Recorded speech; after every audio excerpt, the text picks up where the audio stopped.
Good afternoon, ladies and gentlemen. Rich Sutter and MV Pete Coles in the zone. We are back after a holiday hiatus. Excited to be back in the zone with you. And to be honest, Pete and I had a little bit of health things going on over the break there a little bit. Both of us were on the injured reserve. We went on to injured reserve, and in the zone was briefly called in the infirmary. And so we're back. We're feeling great. We have both had good holidays. I hope everybody out there in the zone land had a great holiday. We're back with so much basketball. After the new year, basketball season really kicks in. The exam periods have ended. Second semester will begin, but not until after Martin Luther King Day. So this is kind of a really cool period for basketball coaches because their players don't have to go to class, but they practice twice a day. They do their lifting. They get their game preparation, and you have a lot of time during the day where you don't really have to focus on those class issues. So intersession, as it's referred to, is the time where only usually men and women's basketball team are on the campus. You might have another sport or two that's coming on for a spring season that might be there, but it could be a little bit of a lonely time. Certainly, we're going to talk a little bit about some of that loneliness that can go on in the basketball world here, especially if you look at Ken Palm and what's happening down at the bottom there. But we're going to jump right in with our NBA Feed 'em Fish section.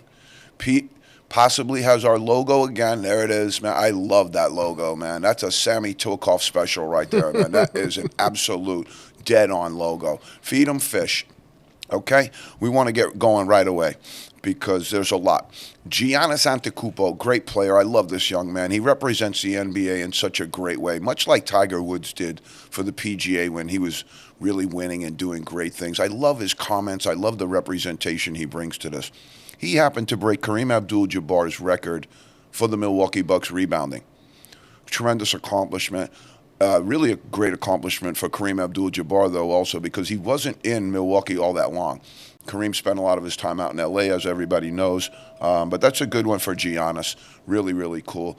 This is kind of a crossover fish where it could be NCAA, it could be NBA, but it's sad, and I wanted to make mention of it. Eric Montross was a great basketball player, played for North Carolina on the national championship team, was drafted by the Celtics, played in the NBA for about 4 or 5 different teams, just recently passed to cancer, and I really was saddened by that. I loved him as a player, and it's just 50, young 50s, 52, 53 years old. That's just way, way too young to see some of our young people going.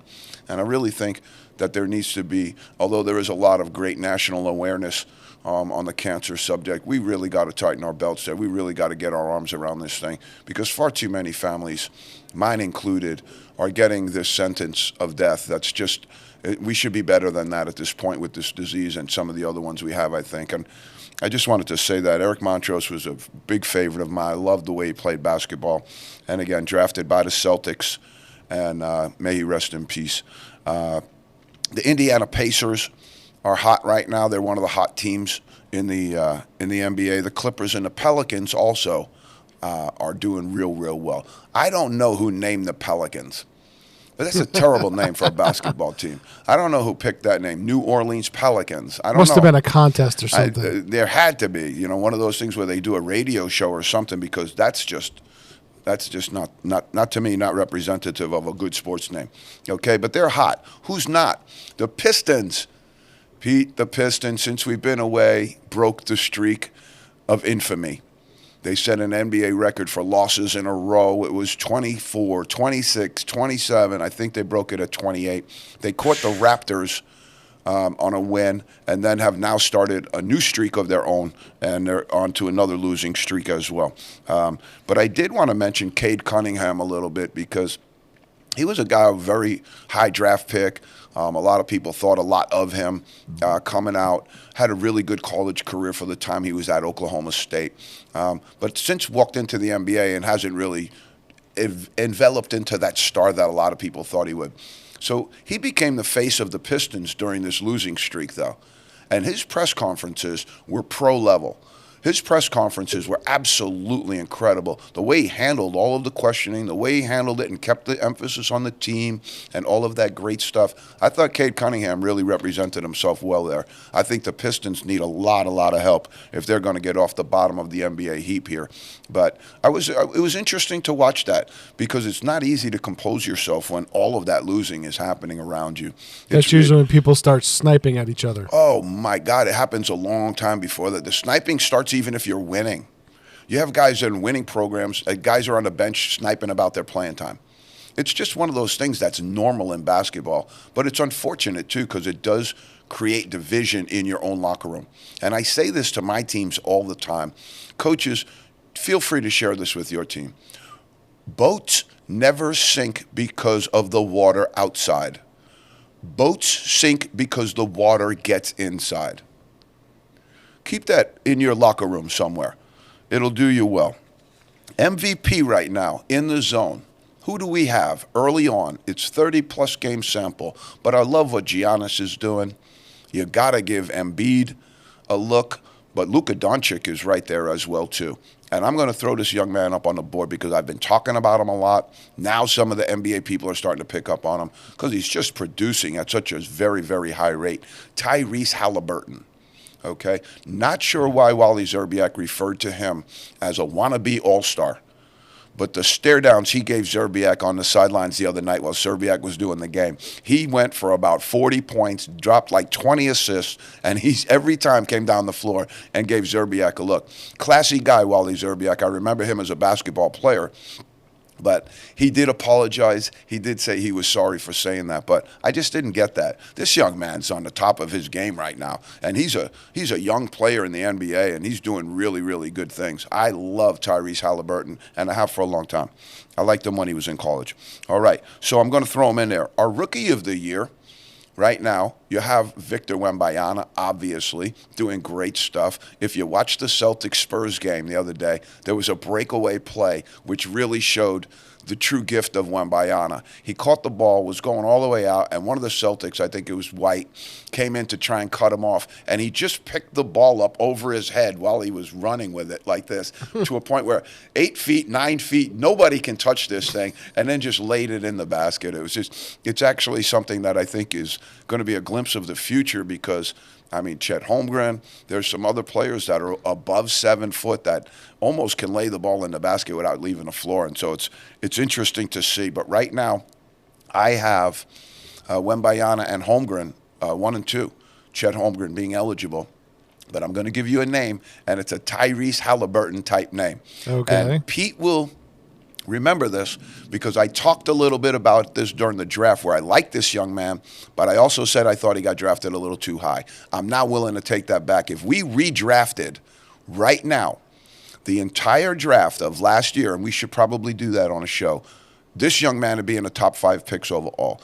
Jamie Jaquez, Miami Heat grabbed another great guy that fits into everything they're doing. But he gave the business to LeBron James the other night. Played defense on him, scored the ball. He's just playing great basketball right now. Wait a minute, somebody played defense in the NBA? He had a lockdown, and it was unbelievable to watch because he was moving his feet. He's long. He's about 6'8", 6'9". But he's doing good stuff on offense, and I want to throw his name into contention for Rookie of the Year because right now he's playing maybe the best basketball of all of the rookies. Wembanyama is certainly a stat line. You know, he can go crazy at any given night. Holmgren has been very, very consistent all year long. Holmgren has been very, very consistent. But this young man right now is taking the NBA. He's got the cat by the tail here, and he's swinging it around pretty good. I think if they drafted him plus 20, that could go down as the steal of the draft right now. The Magic will retire Shaquille O'Neal's number 32. So he's had a number of teams retire his jersey, and another accomplishment for the great Shaq Diesel. Mad Dog, our favorite guy, Mad Dog Russo. Okay, we again watch him on ESPN. I get a great kick out of this guy. And truth be told, I actually played in a basketball game against Russo and some of the guys that were on WFAN at the time in New York. It was when FAN first came out. And they went around and wanted to do a couple of charity basketball games. And so they were doing one at my old high school. They called a bunch of my old teammates up, and we went and played them. And it wasn't much of a game. Jody McDonald was a former teammate of mine whose father was the general manager of the Mets. He was on FAN. He set the game up. But the last player that I ever pinned on the basketball court to the backboard, he took a shot on a layup, and I jumped up and pinned it on the backboard. It's one of the great defensive plays. LeBron James is really good at it. But you actually just hold the ball there and pin it there because it's a little disrespectful to the shooter. But Mad Dog Russo was the last guy that I ever pinned on the backboard. So there's a little bit of that going on. But he comes out, and I think he just loves to start controversy. And why not, right? But on this one, if you are a person of just where you don't root, you don't have a favorite, you have to sit there and listen to what he said and say, okay, let's look at it and dissect it a little bit. I wanted to look at it because he jumped into this thing, and he goes to Stephen A. Smith and I think it was Jay Williams who were on there, who both looked like they had gone into anaphylactic shock when he said this. They just couldn't believe that he would even say this. What he said was, Shaquille O'Neal is not a top 5 center in NBA. Wow. That's what he said. Shaquille O'Neal is not a top 5 center in the NBA. So they called him on it. They said, oh, my God, you kidding me? Big Shaq Diesel, all this. Russo held his ground pretty good. Then they went after him, and he said, okay, give me the 5 names. These are the 5 names he gave, which will cause, I think, some good discussion on some of our chat boards and stuff like that. All right. He threw out Kareem Abdul-Jabbar. And even Shaq, to his own credit, said, I think he might be better than me. You got the great Wilt Chamberlain. They disputed that a little bit. They didn't think Chamberlain had a better career than Shaquille O'Neal. This is a guy who averaged 55 points, 25 rebounds, MVP all the way through. But him and Shaquille both had a similar malady to their game where they both really, really struggled from the foul line. Both really, really struggled from the foul line. He had Olajuwon. Hakeem the Dream. He had Olajuwon, which I never thought of Olajuwon as a true NBA center. But he had Olajuwon. He also went to throw in Tim Duncan, Moses Malone. Moses Malone is a really, really good look there. Was he better than Shaquille O'Neal as a basketball player? I think it's an interesting question because it breaks out 2 things. It breaks out 2 things in who's the better basketball player? To me, Bill Walton was a better basketball player than Shaquille O'Neal. He did not have the same career, though. Right. For injury, for a number of different reasons. But Bill Walton was 21 of 22 in an NCAA title game for 42 points against Memphis. Larry Keenan, another good player that played in the ABA and the NBA for a long time, 21 of 22 from the floor in an NCAA title game. He went on to play in the NBA. He won an NBA title. And again, the history of what went on in the NBA around that time with the injuries, not reporting the injuries, shooting cortisone into these players so that they could play. Yep. It wasn't good. And it wasn't good for Bill Walton. But I would throw Bill Walton into that category as well. But again, did he have the same career as Shaq? I don't know. But if I'm picking 2 guys in the schoolyard and one of them's Shaquille O'Neal and the other one's Bill Walton, I'll take Bill Walton over Shaquille. Okay. We had a blockbuster trade in the NBA. Adrian Wojnarowski, our SBU alum, also the best NBA analyst in the game today, reported that the Knicks traded R.J. Barrett and another guard quickly to the Raptors for OG Anunoby. Now, I think this is a really, really good trade for the Knicks. I think it's an okay trade for the Raptors as well. But I think it kind of fills the Raptors with a lot of guys that are pretty similar. But I think, R.J. Barrett's Canadian. So it's always been a dream of his to play for the Raptors. So on that level, it was good. But Anunoby, I think, is a special player. In New York, I think he could do some really good stuff. I think it was a fairly significant move by the Knicks. But that's going to move us out of our NBA fish, and now we're going to run right into the NCAA. Before I jump into that, though, I did have one other thing. When we talk about defense is dead, okay, there were 24 teams that averaged 122 points in the NBA the other night. There were 2,928 points scored in 12 games. Wow. Almost 3,000 points scored in 12 games. You have a situation where back in the day it was a lot for somebody to score 30 points in a game. It was a lot. Average 30, wow, that's really a lot. You have more than one guy now in each game scoring 30 points apiece. You have guys scoring 30, different guys going 30, 30, 30, and 30. I mean, it's crazy. But it's entertainment, really. I guess that's what we have to resolve ourselves to. It's entertainment. They're not really interested in the product. It's just the entertainment. Get out the crime counter.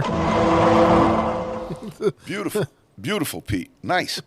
Okay, we're going to NCAA fish. Bad news for the Providence Friars. Terrible news to dispense to the people in Providence, but their best player, it happens in college basketball, any sport, it happens. But you don't like to see good players get injured. Bryce Harper, the best player that Providence has, went down with an ACL season-ending injury the other day. Yeah. And that's and it also has implications because I think Bryce Harper probably is in our first round on In the Zone as a draftee. So now the ACL is such a deleterious injury to an athlete, a long rehab ahead. We're praying for Mr. Harper that he gets back, but this has a lot of ramifications to it. And you want to talk about loneliness. Be a star player, playing every single game, and all of a sudden now you're stuck in a hotel room with an iPad, watching it on an iPad with your family and friends, and it's difficult. That's a little bit of the loneliness as well. The NCAA and ESPN entered into an 8-year extension on their agreement. Good, because they're covering a lot of sports that I like to see covered. Women's volleyball is really exciting. I love to see that covered. I love to see some of the other college sports that they're covering. The NCAA takes another 8 years and solids things up with ESPN. I don't think that's a huge surprise because where are you going to go anyway? Yeah. ESPN's the dog. ESPN's the big dog in this business, and where are you going to go anyway? So I hope there was a good arrangement, good negotiation over that. But I know in the TV realm, Fox made a push for a while when they consolidated all the old sports channel regional networks and things like that. Yep. But they're somewhat successful, but they're nowhere near where ESPN is. No, I was down at ESPN, and my God, it is some operation down there. It is. Really. Yep. I was invited down there by one of their vice presidents, a great Bonaventure man, Chris LaPlaca, and to see the inside of it, the way it operates, and for him to explain to me how things happen there, it's really amazing. Yep. For them to bring you that amount of sports coverage that quickly, that up front, with all of the analysis and all of the other stuff that goes around it. I know some people. I've gotten a little bit weary with some of their social stances and stuff like that. But, sports has always been involved in social stances. Yep. Sports has always been involved in that. I think they ought to let the players be more involved in that and leave the corporate side of it out personally, but that's just me. Gonzaga, Mark Few. Now, I'm going to hammer the AP and the coaches poll here because they're 142 weeks outside where they have not been outside the top 25 in either poll. 142 weeks. That's 2.7 years. That's 994 days. That's a standard that's unbelievable. Now, what I'm going to say is, of course they've been in there that long. You won't take them out. In the Zone took them out. Yep. They're gone. We took Duke out. We put them back in this week because I think they did some good things. But we took Michigan State out. They were number 1 team in the country, number 2 team in the country. Arizona, boom, see you later. Take off those rainbow shades, Arizona, and start playing some defense. FAU exposed you the other night, and we'll talk about that a little bit. Gonzaga, just what a great program. But, let's call it straight, folks. They don't belong in the top 25 right now. They're a good team. I'm sure Mark Few is going to use this. If you're watching Michigan State right now, you'll know what good coaches do with some of those early season losses. They build on them. They create. They make new things happen. They're really good at what they do. But the bottom line is, when you're out, you're out. And what it does is, by leaving them in there, it doesn't leave room for James Madison. It doesn't leave room for Colorado State. Teams that are having great seasons this year, they're going to leave them in there because it's a blue blood thing.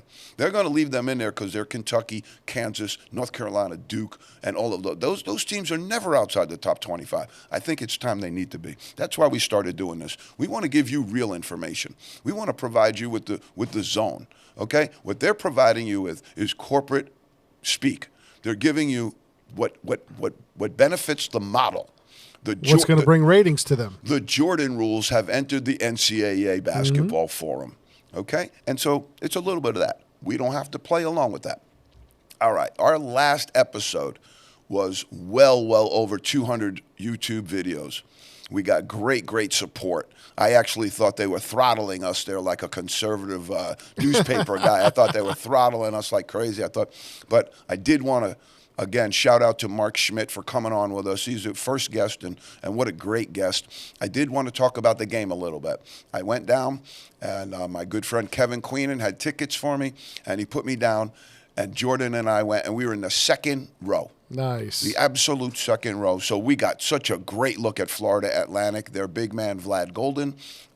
They got some really other great players on that team.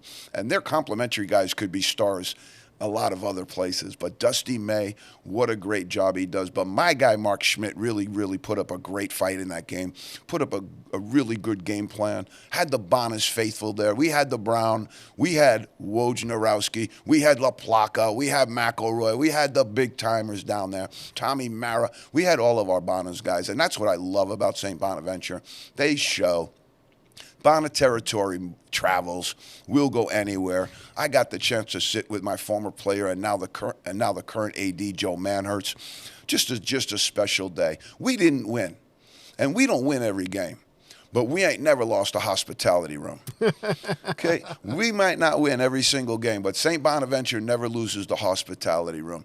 And I say this to people all the time around here, young students. Looking at colleges, you're not sure. You're looking around, you're 100% sure. Here's step number one. Go on the video, turn on, and watch a St. Bonaventure home game. Step number two, get yourself up to St. Bonaventure and feel the energy and the vibration on that campus. Step number three, enter into Bona Nation as a proud Bona person and know that you'll have 30,000 fans. Other people have 900,000 alumni. Other people have, we got 30,000, but it's like they say, you don't need 30,000 people. You only need 3 bad dudes, 3 bad people, 3 bad women. You just need 3 bad people. We got 30,000. And Bona Nation, as I say this to all the young people, give that school a look because you're looking at a guy that it absolutely transformed. You're looking at a guy that turned his life around on that campus. You're looking at a guy that sees life differently because he went to St. Bonaventure. Give it a look. But Coach Schmidt, great interview. His team is great. They had a great win over VCU last year. Bona Nation's excited. But as I say, we don't win every game, but never, ever lost a hospitality room. All right, Mark Tape, send to admissions. Boom. They should start using us, Pete. They should start using us. Maybe a little advertising for the Bonnies. They want to come down and advertise with us. We'll be open to that. Okay. UMass finished the second game. I didn't stay for the second game because it happened to be Alexandra's birthday that night, and we came home for a lovely dinner at Emma's.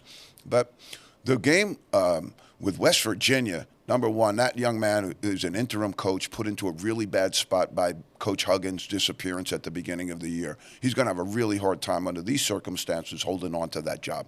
I think that's probably going to be one of the first hot seat jobs that's going to open in the season, and it's a big job. It's a Big 12 job. It's going to bring a lot of notoriety and a lot of candidates. And we'll also, in the interim of that, have some good candidates that we think might be good for you. But right now, they're really struggling. UMass beat them, and I am very impressed with this Frank Martin team in the second year that they've had this team. They've made some good entries in the portal. Matt Cross has found himself a home after being in a couple of different schools. But you can say what you want about Frank Martin, but he's tough.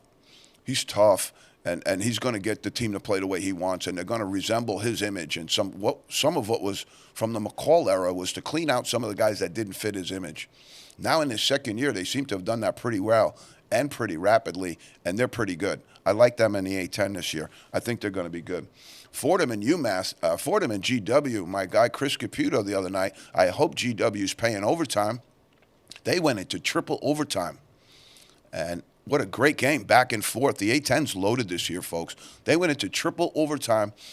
4 guys from GW played 51 minutes. Wow. That's Iron Man status right there. I love that. Yep. I love that. The only thing I would have said, if I was playing for Coach Caputo, which would have kind of been in juxtaposition to the way things are, but I would have said, Coach, why didn't you play me 55? Why didn't you play me 55, coach? Why'd you take me out for 4 minutes? Because when I was a basketball player, I never wanted to come out of the game. And they're going to talk about load management and all this other stuff. Basketball players don't want to be on the sidelines. Basketball players want to play. All right, we got a little bit of tough news here, but let's just go back through. We still have some unbeatens. We have Houston, we have Mississippi, and we have James Madison, still unbeaten. Mid-major, James Madison's entered into the top 25. And so what happens is, as we talked about, West Virginia job might open. Do you think they're going to look at the young man from James Madison? Oh, yeah. I think they're probably going to give him a good look. I think they're probably going to give him, and maybe some other people going to give him a good look, because what he's done there is nothing short of miraculous. It's always been a good job. James Madison. It's always been a good job, but they've had different times where they haven't been good, and a lot of shifting, conference realignment, different stuff like that has slowed them down a little bit. But not bad, not bad. So you got Houston, Mississippi, and James Madison have not lost yet. That's a great feeling. That's a great, great feeling if you can pull that off. I don't know that I ever knew that as a coach, to be in January and not have lost. I don't think that's ever happened to me. Maybe when I was at some of the high school jobs that when I was at Malloy, we didn't lose too often. But I'm not sure about that. So to be in January undefeated is awesome. Now, here's where we picked up on the loneliness, all right? There are two teams right now that have not won. Detroit, mercy. Lord, have mercy. Marvin Gaye, mercy, mercy me. Somebody drop a W on these poor guys. They're 0-15. Wow. Funny thing is Mike Davis is the coach there. Antoine Davis was his son, who almost broke Pete Maravich's record last year. So here's an in-the-zone tip for you. If you want to try and break any of those top records or own any of those top records, you better hope your dad's the head coach, because that's how you're going to get to take all those shots. But Mike Davis was the head coach at Indiana. I'm not sure if he was the guy who directly came after Bob Knight. I'm not exactly sure how that all unfolded, but Mike Davis was the head coach in Indiana and lost in the national title game. A couple of years later, got let go at Indiana. I wasn't sure why. You know, you play in the national title game in your first or second year. That's a pretty good performance. But they let him go, and now he's been been bounced around a little bit. But Detroit Mercy 0-15. They have not won a game since last year. Wow. They started on November 6th. Everybody likes to point the finger and go, oh, yeah, what a bunch of... If you look at some of the scheduling that these teams have done, they've turned their basketball programs into absolutely bake sales. You're just hunting guarantee money. And we're going to talk about that right now, because this is bad. This is bad. You got Mississippi Valley State, okay? They're 0-13. Now, I'm going to go out on a limb and say that 9 of the 13 were not winnable games. They were guarantee payola games where you set your team up for failure every single night, 9 times out of the first 13 times. On the road, hostile environments, guarantee game, no chance to win the game. Very, very little chance to win the game. We like to throw up those games where James Madison beat Michigan State and took a $100,000 guarantee, and this team, Colgate, went over and beat Syracuse 2 years in a row and took a $100,000 guarantee. We love to talk about that here because it's an anomaly. That's why we like to talk about it. It doesn't happen that often. More often than not, these teams just roll into their home territory, play 10 straight games, don't leave their home territory, and then buy all of these other teams. So you tell me, anybody, and the athletic director or any of the administration at Mississippi Valley State should be ashamed for what they did to their team. You just became the team that plays against the Globetrotters. This is exactly. What Right? a great analogy, Pete. Let's look at it. Okay, you're Mississippi Valley State. You played LSU, Oklahoma, UConn, TCU, Santa Clara, Gonzaga, Tulsa, Baylor, and San Francisco. At least 4 of those teams are in the top 25 right now. 4 of them. Now, you just took $100,000 for each one of those games, so you now have $1 million. But look at what you've done to your team. Look at what are you going to do? Fire your coach now? Are you going to fire the coach because he's 0-13? Oh, we got to fire the coach. He's 0-13. John Wooden couldn't have won those games. Right. I don't mind it once in a while, but when I looked at 0-13, I said, let me look into this a little bit. Let me see exactly what kind of constraints this guy's under. And then I looked at it, and I was horrified. Do it once, do it twice, do it 3 times. Yeah, you're going to be fine. But at the end of the day, at least tell me at Mississippi Valley State that you cut a Fang Mitchell deal with this guy, where you're taking the first 250, and at least this guy gets to eat the next 800,000, because he's going to be looking for a job real soon. He's not going to have a job to pay his family's food, rent, and all the other expenses that go with it. So I hope there was a plan in place there, because you just walked this guy off a plank. All right, a little bit of tough news. Jeff Jones, good friend of mine, worked with a great friend of mine, Dennis Wolf, at Old Dominion University. They went to play in a tournament in Hawaii, and Coach Jones, suffered a heart attack while they were in Hawaii. Now, knowing my guy Jeff like I do, if he's going to have a heart attack, he's going to be in Maui. He's going to go to Hawaii and have a heart attack. But very unfortunate. He's going to be okay, so we can giggle about it a little bit now. But really great guy, great coach, and I really have always enjoyed Coach Jones. I hope he has a speedy recovery. All right, I want to just look quickly at some portal help. Who got help in the portal? Hunter Dickinson, the $2 million man, went from Michigan over to Kansas. Again, we laugh all the time that Michigan got muscled by Kansas for a $2 million deal. But, hey, he's doing 18 and 12. He's shooting 52% from three-point range. 52% from three-point range, really and he's over 7 foot. Yeah. Yeah. I'm not sure about him as a pro, though. I'm gonna look a little bit more. David Jones went from St. John's to Memphis. And a lot of times a change of scenery is good for you. Coach Pitino was rumored that he didn't want David Jones to stay at St. John's. For whatever reason that could be, knowing Coach Pitino, a lot of it probably had to do with work ethic possibly. But I don't know that. But what I do know is that there was a little bit of a schism there. He's at Memphis right now, and he's doing great. 21 and 6, and he's averaging 46% from three-point range. Doing really good stuff. That's great shooting. Great shooting. Kashad Johnson, went to Arizona, doing very well. Cam Spencer, who went from Rutgers to UConn, he's been a big help for UConn. He's terrific. He's a really good player. He does so many things. And what you find out is, it's interesting to see that these players played somewhere else, and then you watch him with a UConn where Danny Hurley, even by his own admission, has it on speed dial right now. He's just coaching at a level where he's just got it on speed dial. But now these young men are just in the game and doing just tremendous stuff. And I couldn't be happier for some of the guys that do step out of an environment where they might not have been fully appreciated. Now they're getting appreciated. They might have been able to make a little bit more money. But it also does break down the whole concept of team. It breaks down the concept of team, that you're just going to leave your teammates who you played with for all these years and now go to someplace else because of the money. So what I heard somebody say was, we're turning these young men into quitters with the portal, and we're turning them into something else with the NIL because they're just going to the highest bidder now. I don't know what kind of word you want to use for that, but it's not healthy. It's not healthy for the game. And I don't understand why people can't see that. Charlie Baker put out some proposal. That thing's about as weak as, it was about as weak as salt water. If you're drinking salt water, you know what I mean.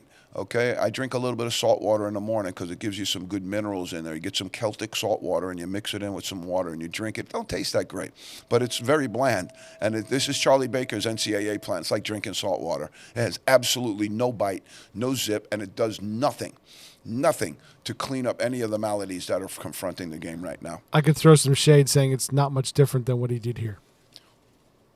You don't want a politician in the sports world, folks. And the last place you want them, and they're all over the place, is as a president of academia. One other guy is leaving Congress right now to become the president of Youngstown State in Ohio. Rue the day that any of those guys come on your campus. Rue the day that you get any of those political types on your campus. Mm-hmm. I will give Marty Meehan a shout out at UMass, though, because I think he's one of the rare people who came from that political world who was able to absorb into the academia world and do well as well. Took over at UMass Lowell, doing very good there. And I think he's got the UMass system running great right now. That's a flagship of our state.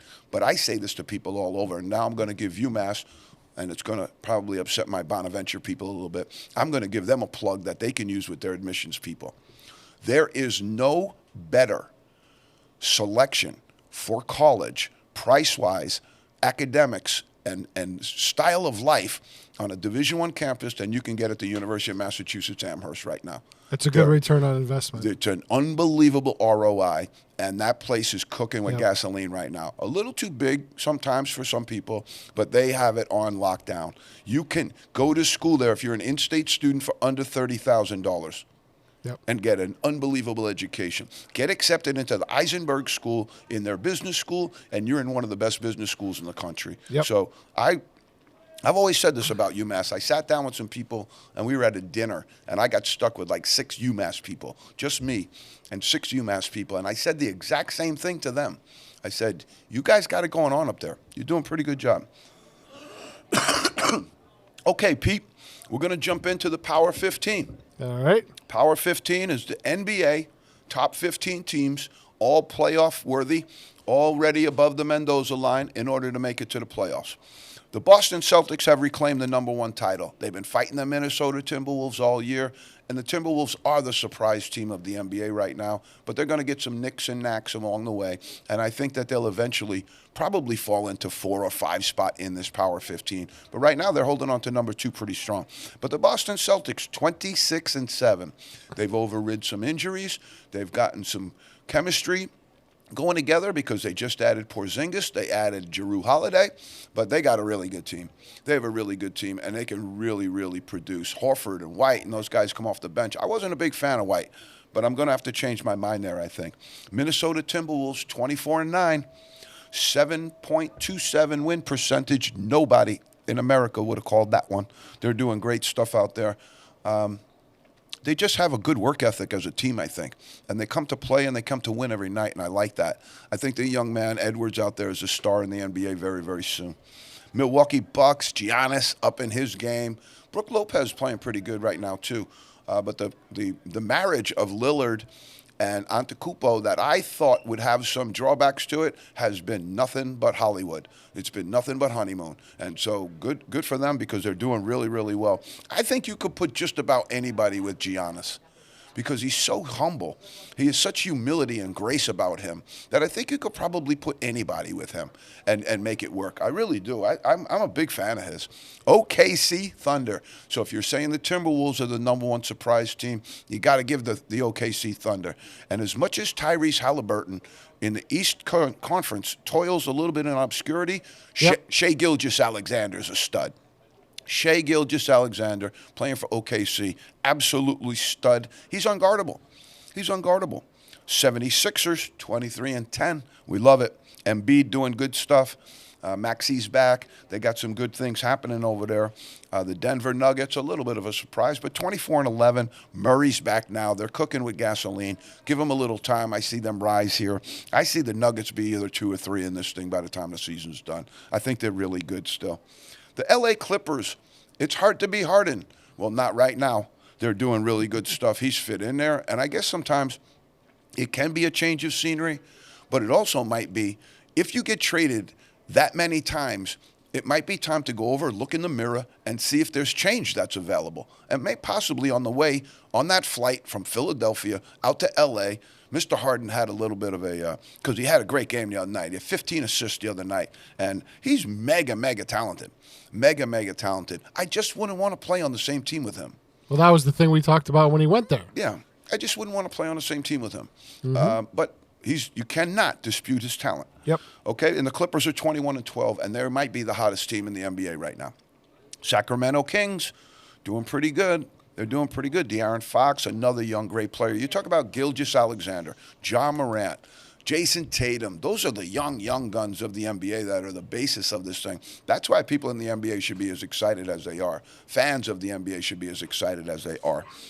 So the Kings are 20-13 and holding tight. Again, we go back to the Pelicans. They're playing good basketball, though.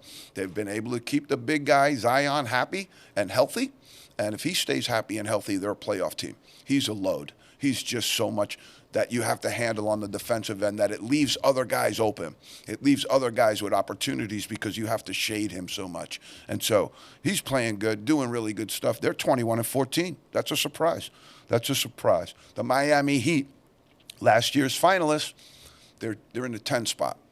That's exactly where they were last year. So it's no surprise. not a big deal. But if you get Spoelstra into a playoff situation, he's going to break your team down, and he's going to have the ability to just go at one team. Right now, you see a different team every single night, and it's hard to get a grip on that because you're playing all different styles, all different systems. You go to the West Coast, it's a little faster. Go to the East Coast, a little more clutch and grab. So if you get Spoelstra in a series, I think he's very, very effective. I think he proved that last year. But right now, they're 20-14, but the really, really bright spot for them has been Jamie Jaquez. 11, Indiana Pacers, Tyrese Halliburton. How many times do you see a guy with 20 assists in a game?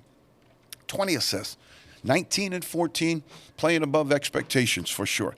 Dallas Mavericks, Luka.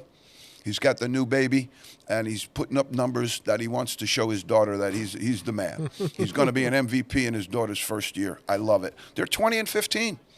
20-15, and they've had some injuries. Orlando Magic, 19-15.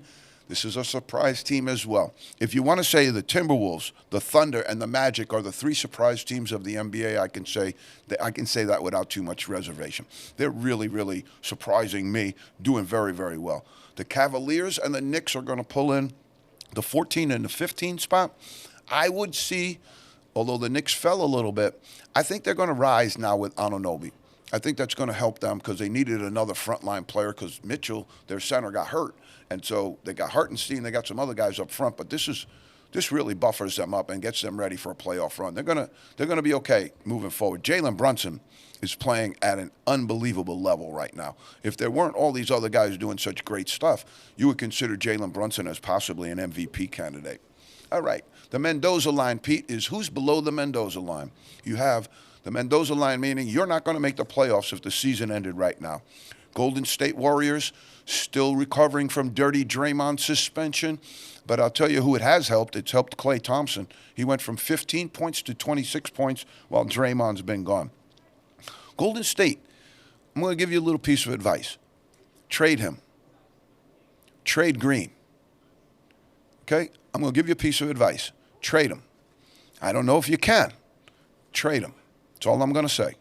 Memphis Grizzlies, 11-23. Ja Morant back. They're 5-5 since he's been back. You need to be 10-0 since he's back if you're going to reclaim all the ground that they lost. They're really, really struggling right now, and they're 11-23. I don't see them having any chance to make the playoffs. The Bulls are 15-21. Billy D, get a college job again. And the Hornets, Charlotte Hornets, I had better hopes for them, a little higher hopes for them. All right. Normally here we would go into the stat leaders of the NBA. Let's just go through it quick, all right, because we're running out of time here. There's so much this week, I don't know that we're going to get to our top 25 in the NCAA. 16 minutes, Pete? Yeah, thereabouts, yeah. Let's see. So 17, Let's 16, take a 17? run. Let's take a midnight run on it, okay? Great movie, by the way. Great movie, by the way, Midnight Run. All right.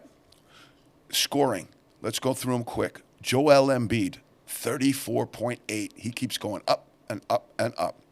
Doncic, 33.7, right behind him, though. For the first time, he's just a point underneath. Gilgeous-Alexander, we talked about him, 31-4. He started off the season a little hurt, and so now he's really, really blossoming. This young man is terrific. Giannis at 30. And KD, 29.9. Kevin Durant. Okay, rebounds. Domantas Sabonis, this guy's better than people think. He's huge. He's big. He can get so much space and so much ground inside. He's just terrific, really terrific. 12.8. Anthony Davis from the Lakers, 12.5. Jokic, Gobert, and Embiid lead out the bottom five of rebounding. The Joker is putting up great numbers scoring, great numbers assisting, and just a hair off that triple-double average that he had. The assist, we keep mentioning him. You better start picking up on this guy. I know that guys have fantasy basketball leagues, believe it or not. You better have Halliburton in your fantasy basketball league. Tyrese Halliburton averaging 12.7 assists. Trae Young from the Atlanta Hawks, 11.3. Luka, 9.3. 6'10", 6'11", can shoot the ball from anywhere on the floor and averages 9.3 assists again. That's a stud. That's a great player. Yep. Joker, right below him, again, 6'11", big guy, can handle, can pass, can shoot, and he can score, but he also dropping dimes all over the place, Look at it from this perspective. Let's just say you're averaging 10 assists, which both of them are right below. You're averaging 10 assists, Okay? That's possible 20 points, possibly 30 points if they hit all threes on every one of those shots. You know the ball went in because it's an assist.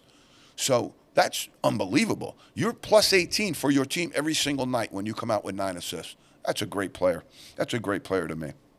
Because if you've noticed from the in the zone stuff, I don't like guys that just shoot the ball all the time. That's not basketball. Make the play that's in front of you. That's basketball. Assists, just the oxygen of your offense.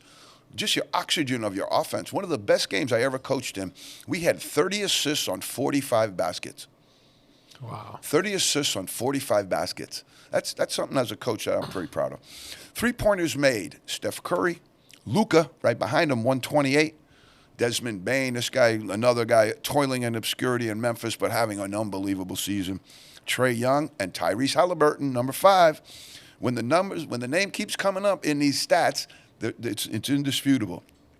Okay, we haven't covered this one yet, but I want you to hear some of these numbers. These are 3-point percentage numbers. These are people that are shooting over 40% from 3-point range. That's an incredible statistic. Kevin Durant, 47.7. That means almost half of his threes are going in. Wow. That's unbelievable. Yeah. That's unbelievable. Nesmith, 47.5. Beasley, 46.8. Lonnie Walker, 46.3. And Dirty Grayson Allen, 45.7. That's unbelievable. That's unbelievable. All right, the blocks quickly. Wembayana, 3.1. As predicted, he will lead the NBA in block shots this year. He has an 8-foot wingspan. Going to block a lot of shots. Going to block a lot of shots people didn't think that could be blocked. Brook Lopez, Walker Kessler, Davis, Anthony, and Chet Holmgren. Chet Holmgren. We'll leave the steals for next week. We'll leave the steals for next week because we're going to jump right into our top 25 NCAA. Again, I love doing this because I think that some of those entities that are out there aren't playing it straight. Some of those entities out there are going to keep the blue bloods in there even when they lose games, and they should get bounced out. Duke, we moved them back in, but there was no way they should have been in the top 25 last week. Gonzaga, 142 weeks because you refused to take them out. Michigan State. Alabama has 5 losses. Ken Pom has them in the number 5 spot. This is what I said out on Twitter the other day. If your algorithm leads you to believe that a team with 5 losses is in the top 10, use your head. Drop the algorithm and use your head and say that's not possible. But all of this mathematical stuff, this is where the NCAA is heading, though, folks, because you're going to see all of the lower Division I teams get cleaned out soon. Okay, I hate to tell you that, but that's what's coming down the road. And then you're going to have all of these power conferences eating cannolis for most of the season, coming out into their conferences, and then almost guaranteed of making the NCAA tournament because they wound up in the top 68. Because how could Duke wind up outside the top 68 if you keep playing it like that? With an algorithm was a great book called Weapons of Math Destruction. All right? There's lies, there's darned lies, and then there's statistics. Be careful. Be careful with those algorithms, okay? Because they're not human. They're not human. And this is human. What we do is human. And so you have to apply the human touch to it. So I look at Ken Pom, I look at AP, I look at top 25, and then I apply the Rich Sutter human touch to it and say, there's no way I'm putting Alabama in my top 25 when they have 5 losses. And Iowa State, Colorado State, all of those teams that they don't want no part of because they're out in obscurity land and they're not blue bloods, they don't recognize them. That's not cool. That's not right. Let's roll through it, Pete. I got Houston number 1, 13-0. I really love this team because they play defense. They're going to get after it. I don't think they've been challenged yet, but Big 12 season's right around the corner, baby, and they're going to wind up going boom, boom, boom, boom, boom. We'll see if they're really, really quick. Purdue, I left them there. Zach Edey, going to be back-to-back player of the year, I think. He's having an unbelievable season. They're learning how to utilize him as a weapon also. 13-1. We're going to keep them right there in the number 2 spot. Their loss was a credible loss. They're playing a really good schedule. We're going to keep them right where they're at. This is again, Ken Pom. He has Kansas at 13. This is one of the best teams in the country. I'm willing to give the Blue Bloods their due when they're doing what they're supposed to do. Right. Now, might be mad at Bill Self for something. I don't know what happened there, but he's got them at 12-1. He's got them at 13. We have them at number 3. They're 12-1. They're Kansas. Why would they be 13, 14, 15 with all of these other teams who have multiple losses, same amount of cannolis consumed? I just don't get the algorithm thing sometimes. I got Kansas in the 3 spot. I got UConn in the 4 spot. I like this team. And all the talent they lost off a national championship team, to be credited with a number 4, number 5, number 6, to be in that range at all with what they lost, great credit to Coach Hurley and his staff. Great credit. Oklahoma, where the winds are sweeping down the plain, 12-1. I told you about this guy, Porter Moser. He was had Sister Jean, Illinois, Chicago, the Final Four run out of nowhere. And then he went to Oklahoma. Took a year or 2 to try and get his stuff in place. But right now, this guy can coach. This guy's really good, and Oklahoma's better than people think. I don't like BYU at 6, but I didn't really have anywhere to put them else. You know, I don't think BYU is the 6th team in the country. But right now, they're 12-1, playing very good basketball. And it's not for me to say. It's for me to look at everything and then make my determinations. Do I think there are better teams than BYU? Yes. I think UConn's better than Purdue. I do. If you put those 2 teams together, Purdue against UConn, Zach Edey up against Klingon, and the other guys that are out there, I think UConn wins that game. I really do. But right now, Purdue has better numbers. They have a better cachet. So we go that way.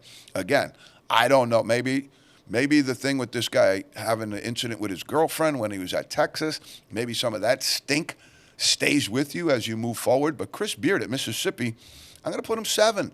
They're 13-0. Ken Pom. Okay? Now, this has to be personal.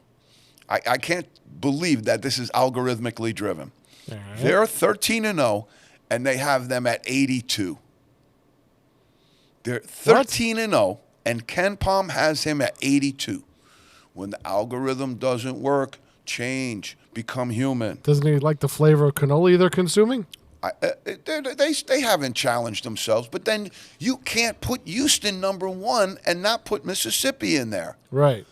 They both haven't been challenged. They're about to be, but you can't say that to me. This strength of schedule thing is one of the biggest boondoggles that's ever been created. It was created by the Power 5 conferences in order to keep themselves exactly where they are right now. Strength of scheduling is a terrible, terrible metric. Okay. We're hot today, Pete. I don't know. We're hot. Rocking and rolling. Kentucky, I got them at number 8. They've hung on. They're 10-2. I'm not in love with this team. I've never been a big John Calipari fan, but they're 10-2, and I'm going to keep them right where they're at. Auburn, I like this team. Bruce Pearl's crazy. Their crowd is crazy, and they got some good players, but Johnny Broome and some of the other talent they have there, really, really good players. Illinois, 11-2. Now, Illinois, this is going to be very unfortunate, but one of their best players, somebody I think would be on our top 15 draft board, Terrence Shannon, was arrested last week or picked up in relation to something that happened with a sexual assault on campus a while ago. I hope it all turns out well for everybody. I don't like to hear those things happen on any level. But the one thing I was a little surprised about was when it came out, Illinois people, especially the AD, I mean, they were like, well, we didn't know about it. I mean, you can say that, but it's still an indictment. Right. You should have known. And you absolutely did know. There's no way one of your best players was picked up for something this serious and you didn't know. Stop lying to people. Okay. So, Illinois, we're going to hang them in there, though, at 10. I don't know what this is going to do to them. I don't know how long he'll be out. But we're going to see. If he's out for a significant amount of time, that's going to matter. 11, Baylor, 11-2. They're doing good stuff, playing really good defense. I like Coach Drew. I like what they're doing. I don't think that's the easiest job in the world because, as they say at Texas, what's the number 1 sport at Texas? Football. What's the number 2 sport at Texas? Football. Spring football. Yeah. So it's Baylor's a similar situation to that. Anything in Texas, you're going to run into that. But again, Coach Drew, a lot of resources. They just built a new, beautiful, beautiful arena. I think some great stuff happening there. I don't know why people don't like this team, but number 12, I have 12-2, San Diego State. They were in the Final Four last year. They're doing great stuff. And as much as you're high on Dusty May and FAU, you got to give the same credence to San Diego State because they're in the Final Four last year. They come off, and they've had a very, very good year. I got 13 Colorado State, Pete. They're 13-1. The Rams, they're doing good stuff. They shoot the ball well. They stretch the floor. They're doing really, really good stuff. I like them. Tennessee, I had them out, but I'm going to put them back in now because they're 10-3. They haven't lost again, and their 3 losses are the most credible 3 losses that I could find. So what I like to do is I like to go through all of the teams that haven't lost, see where they're at. Go through all the teams with 1 win. Go through all the teams with 2 wins. Go through all the teams with 3. The highest rated 3 team I could find was Tennessee because of the great schedule that they've had. Now, that being said, they lost all 3 of those games. If you want to be a top 25 team, you can't dump all 3 of them. You got to be 1-2, 2-1, 3-0 would be great. But if you want to be in this upper echelon, that's why I bounced them out. I brought them back a little bit, but they could easily be on the slide here once they get into league season in the SEC. Sure. Great coach, though. I like Barnes. All right, we got about 4 minutes, Pete, so we're smoothing. Marquette, 11-3. Really good job by Shaka Smart there. I do want to take one little thing. They had a little bit of his sideline act over there the other day where he's out there in a defensive stance and running up and down the sidelines. To me, a little embarrassing, Shaka, to be honest with you. I understand you want everybody to know that you were a great player and all that other stuff. Let the kids play. Keep your sideline demeanor a little bit tighter than that. Personally, if you want some advice from me, I think you're a great coach. I think that's unnecessary. And I think it also makes other coaches look at you and maybe put you in a different spot. Just a piece of advice, Shaka. UNC Tar Heels, 10-3. This team's a conundrum. I don't know about them. They've got some pieces, but Baycoat has not been the promise that he was supposed to be. RJ's doing great stuff. I'm not a big Elliot Cadeau fan, who's their super sensational freshman. He's okay. I think it's going to take some time for him to develop, but I'm not a big fan. I think Cormac Ryan and the transfer they brought in from Stanford are holding them together right now. But you go back to the days in the past, ACC didn't have those internal transfers. ACC didn't have those transfer rules where you could just walk in and play right away. So some of these teams, and this is what I'm saying, some of these blue bloods would absolutely be on their knees right now had they not been able to go portal, poach everybody else's players, and pay them. So this is what they have to do now in order to prop up the blue bloods. This is what they have to do in order to keep this thing running. I think it's a little deleterious to the game personally. Clemson, 11-2. They got bombed at Miami.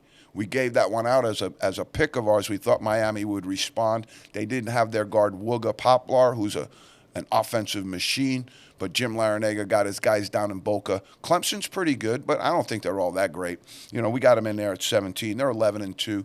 Joe Girard, the third transfer from Syracuse, has done well there. We got Ohio State in at 18, 12-2. Really, really good job there, I think. That's a great program. Good basketball. We moved Duke back into 19. They're 10-3. Texas 11-2 is at 20. TCU, Texas Christian. If you've ever seen a person coach a game that looks more intense than Jamie Dixon, you find him for me. Because when this game starts, he looks like he's wound like a Swiss clock, boy. I tell you, some of these guys have to learn how to relax a little bit more on the sidelines. 22, Memphis, 11-2. I like this team. I like Penny Hardaway. They're just a little bit undisciplined. And if they added a little bit of that discipline, you're talking about top 10 team right here. Wisconsin, 10-3. They've played a good schedule. I like them. James Madison, Ken Palm has them at 60. I'm putting them in at 25. Who's out? We put Gonzaga out. They have 4 losses. No business being in anybody's top 25 right now. Michigan State, see you later. They had them at number 2 in the country. They're like 500 right now. Get out of here. Arizona just dropped 2 out of their last 3. Take off the rainbow shades and start playing some defense, Arizona. They lost to Stanford the other night, and they got bombed by they lost to FIU by 1, but they got beat bad at Stanford, so that wasn't a good look for them. You're not a top 25 team if those things happen. What do we got, Pete? That's it, I think, huh? I think we're done. I got a couple of pieces that we'll cover next week. All right? So exciting to be back with all of you. We love you. Love being in the zone. We missed being here. And now, from this point out, this is Hoop City, baby. This is basketball time. In the zone. We love you. We'll see you next week.